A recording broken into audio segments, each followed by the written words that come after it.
sense of security and connection, allowing individuals to feel rooted and supported.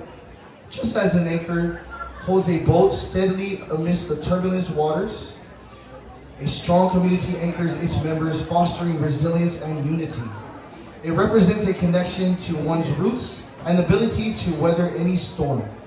Just as an anchor keeps a boat secure, the values and traditions of Polynesians keep its people rooted and connected. Let the anchor serve as a reminder to stay true to your heritage and embrace it with the strength within you.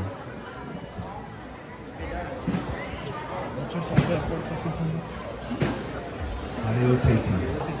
I roto i te hiroa kino au, e whaahohoa te tua o te papura a te puai e te haatunga a.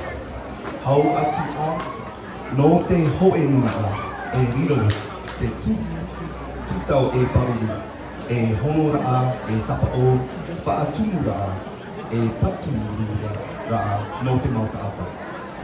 Mai te tūtau ra, e tapea papu nei i te pahi i mea i te moana a repurepu.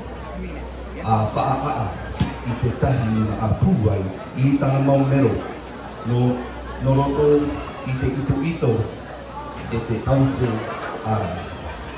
E whaahohoa te tūtau i te tuatira e tono a.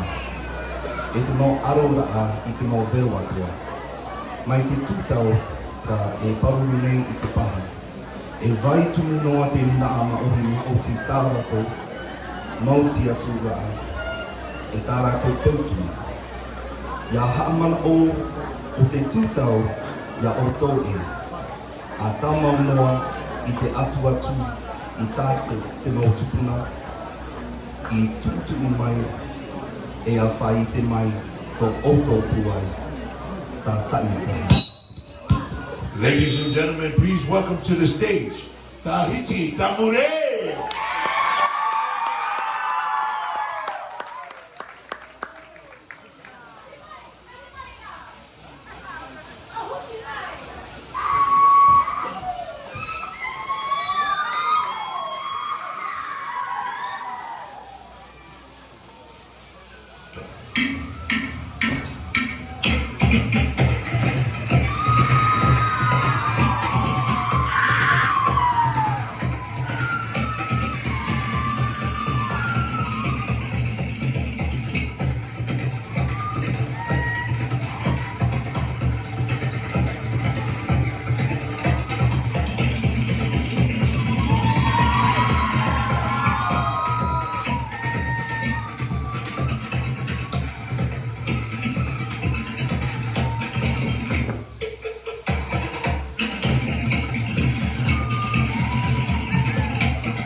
by Juna and Nicola Pescaia.